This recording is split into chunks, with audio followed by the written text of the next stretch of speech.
And we're about to get this one underway. 3 5-minute rounds if they need them. Ashleigh Grimshaw in the white, Izzeddin Derbani in the black. I've got a feeling this is going to start very fiery. But Derbani has chops both on the ground and on the feet, as does Grimshaw. Derbani opening his account with a nice swift kick up the middle there.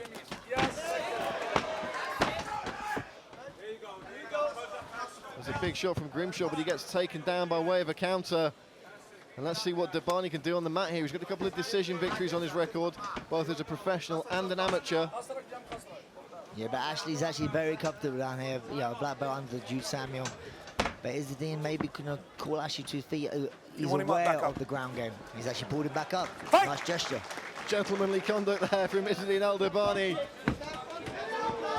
Gives Grimshaw a close shave with that missed high kick and a nice uppercut on the instep there from Derbani, looking to frame off here and create some space to throw that knee up the right-hand side. Derbani threw that uppercut on the inside. There goes the elbow. The hands are slick and they're quick, and Grimshaw needs to have a care here. That was a good connection and a little bit of a wake-up call. And I don't know whether Grimshaw prefers this in the upright or on the mat. As you say, guys, he's perfectly capable in both arenas.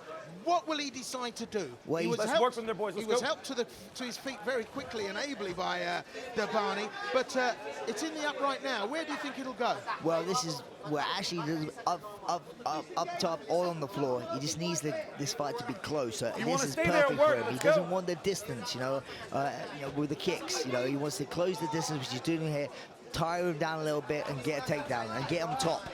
I have to say, Derbani's doing a very good job of closing Grimshaw down. But there's the slip, and there's Derbani again, working very well. I mean, Derbani's come here with some skills. Absolutely, and for me, he's come here with a little bit more speed as well, and that's just allowing him to get off on Grimshaw there. Grimshaw needs to get this one in nice and close, make it a bit of a rough and tumble affair. Derbani perhaps might be better favoured to step out, look to unlock, disengage himself from Grimshaw, use those fast kicks and that slick uppercut. He's just losing his head position here. He's letting his head get underneath his chin here, which is really, really hard for him to defend now. He needs to try and get this underhook, get his right hand, turn him off and get his head underneath and turn this fight around.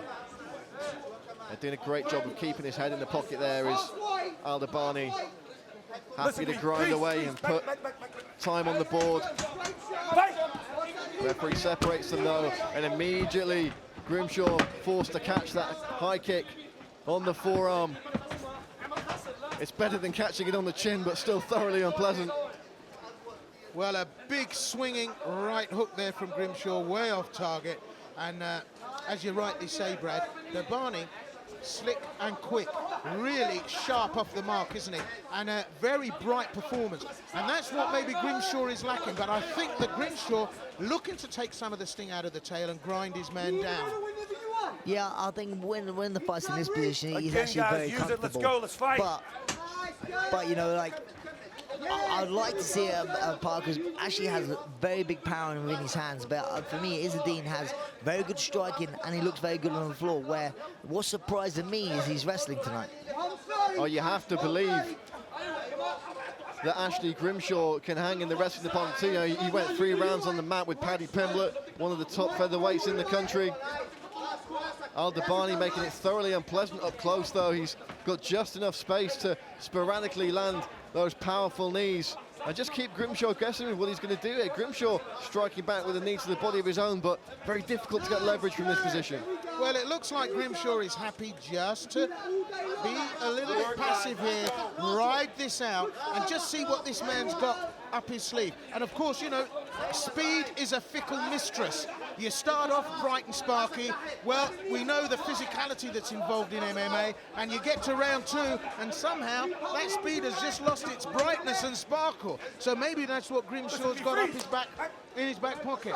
Absolutely. And this is the thing, Grimshaw is a veteran of over 20 professional fights. I'm sure there's probably a few smokers on there that aren't listed on his record as well.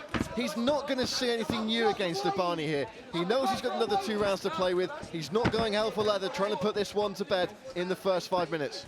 And it's interesting, gentlemen, because you mentioned that, you know, there is a huge professional element and a huge element of fighting spirit involved. And these two guys were trash-talking each other before the fight. But just look at the gentlemanly conduct we're seeing here. This is high-level performances from both men. So we're on the bell, and it zipped by in the blink of an eye. Talking of which, on the right eye of Grimshaw, there's a little nick, it's a little cut. It would be dreadful to see this fight end with a stoppage. But Brad, what do you think happened? I believe that was in the clinch. I think towards the end of there, the clashed heads a little bit. Yeah, let's take a look back at some of the action now, see if we can pick that one out. Nice takedown early on. Grimshaw happy to accept that position on the mat. As we said, he's very well versed, both standing and on the ground.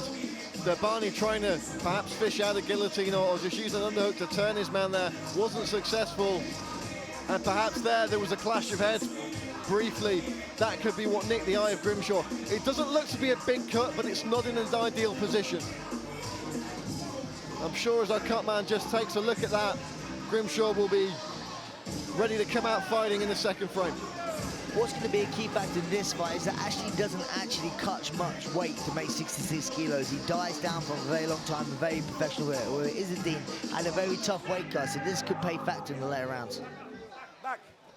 Well, we go to round 2 of a Schedule 3. Referee Blake Grice making sure both fighters start respectfully in both their corners, and we go to round 2.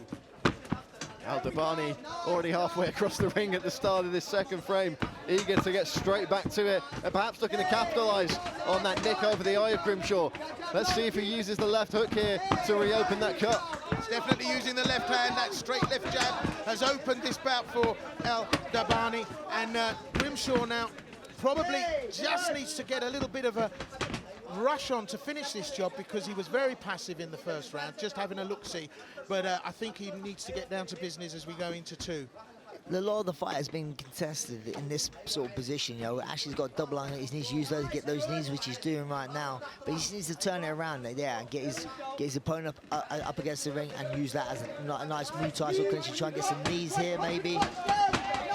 It'll be very interesting to see if Grimshaw pushes the panic button here. He knows he's got that cut over his eye. Is he now perhaps thinking, I'm going to put my foot on the gas, I'm going to get this guy out of here in the next 4 minutes. I don't want to see a potential third round if this cut gets any worse. They're both big hitters, and I saw Grimshaw warming up. I mean, his technique was unbelievable, and I mentioned to both the Brads here in this Vander's sandwich, and I said to them, you know, Grimshaw is technically very good, but Derbani's come to do business. A little couple of elbow strikes and some big hands there, left, right, making connections. Grimshaw just a little bit too static, sucking up some of those shots. Doesn't want to be there. Well, the criticism of Jordanian fighters for years was that they were just a bit uncouth, a bit wild, a bit undisciplined. But since there's been some big shows over in Jordan and the prospects of international travel to compete on cards like this, they really have shored things up. There are a lot of professional outfits producing professional, well-trained, highly competent fighters, and that's exactly what we're seeing from Izzeddin Derbani here tonight against the veteran Ashleigh Grimshaw. It's going to be very interesting one to score here. I mean, I'm finding this very close. You know, I say it's a lot of times it's just been up against the ropes with where either Izzeddin pushing Ashleigh up against the ropes or vice versa. You know, so it's going to be a hard one to score. Well, for years in mixed martial arts, it was always said that damage wasn't actually a scoring criteria. It now actually is. It's defined as, or the scoring criteria in terms of striking is defined as strikes that make an impact, impactful strikes, and impactful strikes are defined as those which cause visible damage. And that's exactly what we're seeing here on the face of Ashleigh Grimshaw. Well, Grimshaw is still working quietly on the inside. Look at the knee strike. I've been watching that throughout 2 rounds. And although, as you rightly say, Brad, most of this bout has taken place in this position, Grimshaw has been working the knees. Now we're seeing Derbani wake up and smell the coffee. He started to put some into the mix here as well. But this is going to be a war of attrition between these two. What purported to be a really sparky match that probably wouldn't go the distance is now going to go grindingly on. And interestingly enough, it's taking place in the stand-up, albeit a lot of boxing, not a lot of kickings taking place. A lot of stand-up grappling. He's still grappling in my eyes, but it's stand-up grappling. The ref's doing a good job here, separating the action. I like to see Ashleigh get a little bit more aggressive here, going forward now. You know, and for these heavy shots, don't wait for Izzeddin to do his game and come forward with these flashy kicks. He needs to get a bit more aggressive in my eyes. it seemed like a little bit of the cleanness of technique and pop had gone from Derbani's kicks there. Still dangerous nonetheless. Grimshaw looking to take his man's back here. Grimshaw gave everything to try and get round to the back of Derbani. He threw in some big power shots. Derbani saw that left hook whistle by, but now he's given up his back, and Grimshaw, well, might have to try and really take advantage here. Well, he's got his left hand across. Don't know if he's got enough purchase, and this is now where the action and the fun begins. Yeah, this is where definitely where Ashleigh wants to be on the back of Izzeddin. You know, like, he has a body triangle here. I can't see Izzeddin getting out of this now, so he could even just coast this round out and win on the judges' scorecards in this round. He's going to look for a choke, though. This is what he likes, a rear naked choke. He's trying to smother Izzeddin there with his hand. You know, but I can't see him getting out of this position by the end of this round. Yeah, and all the time he's in that body triangle. It's not just keeping him locked down in one place and allowing Ashleigh Grimshaw to control his posture. It also allows Grimshaw to control his breathing, or more importantly, disrupt his breathing. And as we head into that third and final round, Derbani's going to need every bit of gas in that tank. Grimshaw just sapping it out of him now.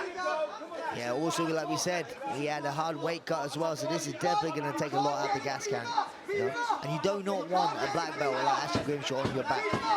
Well, there's the 10-second clapper, so Grimshaw going to have to release this position when the bell goes, but it's certainly been a good 30 seconds of real tough game time for Derbani. But at the end of the second, it's so close, guys. I mean, you couldn't call it, but I'm asking you, where do you see it? Oh, that second round could very well have gone to either man, in my opinion. Both guys had periods of control, which we'll see now. Grimshaw just coming in with that nice body kick, Derbani with a right hand over the top. It really was even Stevens, Brad. Well, for me, the first round was a little bit more even. See, the second round, I think with that, the back control and the control towards the end of that round, definitely I picked that one for Ashleigh. But, you know, he's not far behind. No, it's very even, conscious fight, you know. It's going to be interesting who has more in the gas tank in the third and final round, you know. But you see here with the back take from Ashleigh, very slick, jumped on it, but, you know, like, very opportunistic and capitalized on that. And you've got to believe if Grimshaw can get that position or a similar one early in the third, he's going to be very, very happy to wear Derbani down in this third and final frame. Well, I think it's everything to play for now as we go into the third and final round. Ashleigh Grimshaw of the UK in the white corner. Izzeddin Derbani of Jordan in the black corner. Third and final round, and a wonderful gesture from both men who had been niggling each other pre-fight. Big right hand goes straight through the middle, and that's a wake-up for Ashleigh Grimshaw. But it all rests on this bout. Also, Izzeddin got a hit amongst that exchange as well. You know, so they both hit each other with good lever here. But yet again, Ashleigh's now fishing for the back. I'd like to see him broomstick. And there we go, we got the takedown. That's a great little takedown here. And yet again, we're back how the second round finished. This is how the third round starts. Yeah, brilliant stuff from Grimshaw there. Immediately looking on that body triangle. And as we discussed in the break, probably more than happy to just maintain his position here and just keep Izzeddin Derbani guessing as he tries to fish out that rear naked choke. Well, Derbani obviously displayed some kind of weakness because Grimshaw did go fishing for it. And straight away at the beginning of this third round, he went looking and he got the back quite easily. That was quite a very quite a focused attack from Grimshaw in terms of where he wanted to be and what he wanted to do. But boys, I don't think that Derbani can go, well, very long in this position, certainly not 5 minutes. Grimshaw's chipping away and grinding him down. Especially now he's got to take a few more risks to try and get out of this position. We'll leave him more susceptible to getting choked out, arm bar, you know, and stuff like that. So he's got to be very careful. He can't let Ashleigh just ride this out. Watch the back of the head, careful. Grimshaw will have to effect some kind of attack that the referee won't let him sit in this position without attempts to advance or look for the finish. He does have a long time to play with 3.5 minutes left on the clock. But Derbani not giving up that right hand of Grimshaw's, so he'll never complete a choke. Well, that's not there. But Grimshaw working away, still trying to find that needle in the haystack. And Derbani, well, protecting the left-hand side from the power shots to the head. Grimshaw not got enough leverage in there to make them count, so he's not going to grind Derbani down as quickly as he thinks he might. And, well, it could be the referee that intervenes here that causes the upset. Well, it's actually Grimshaw holding Izzedin's hand. He's getting wrist control, so he can't turn and face him. He doesn't want him to turn on top. So what he's doing here is like, so if he does manage to turn it, he can turn and mount him to stay on top. So it's a very good thing by Ashleigh. But he is saying, at the moment, I feel the referee's going to ask him to do a little bit more work. It's always difficult to stand someone up when they've got their opponent's back, but the guidelines do state that Grimshaw will have to either attack or look to improve his position. But how frustrating is this for Izzeddin Derbani? Really is just caught in a mousetrap at this stage. He is. He's in a very tough situation. Like I said, he's got to try and maybe get a little bit more adventurous with his escapes. But then that leaves him more susceptible to getting choked out and submitted, you know. So it's a very tricky one to be in this situation. But, you know, for Ashleigh as well, you know, he's winning the round. He don't need to rush out of this, you know.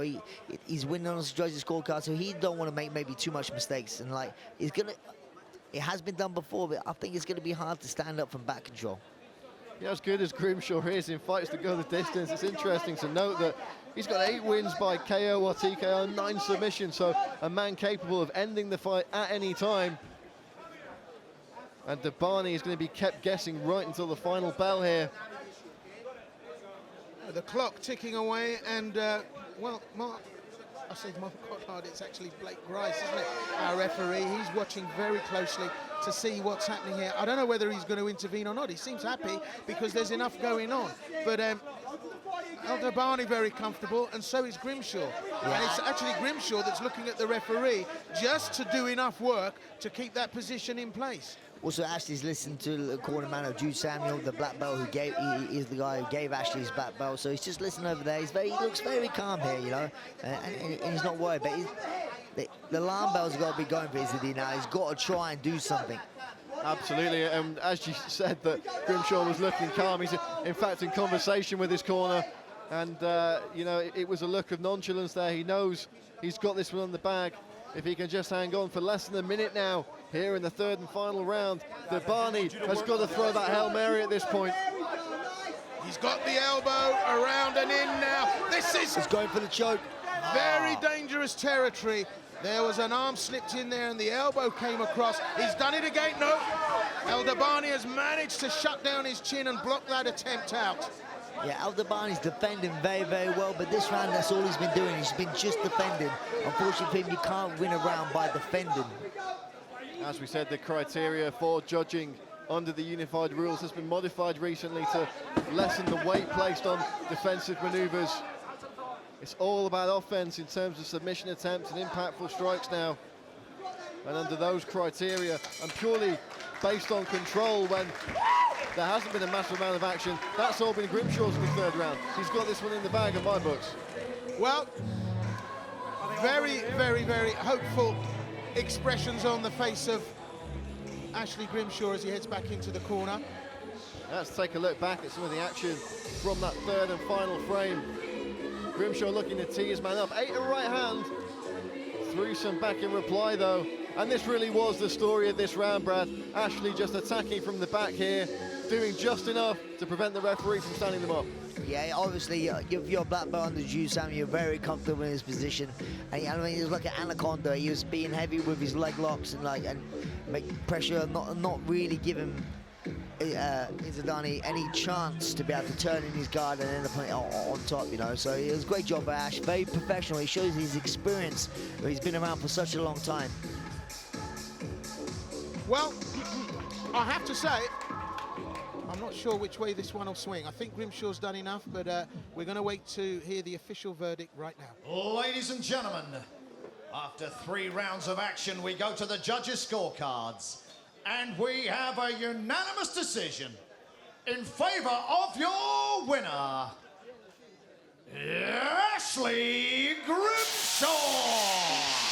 Ashleigh Grimshaw takes the win, and I have to say, both my compatriots here were very, very, very sure that Grimshaw had done enough. What's the score running in terms of the UK now? Right. Well, it looks like in the 2 bouts we've had so far, Alfie Davis, Ashleigh Grimshaw bringing home the bacon for the UK. And we do love a good bacon sandwich here in the UK. So, 2-0 on the scoreboard for the UK in this Phoenix Fighting Championships. The UK beat the rest of the world.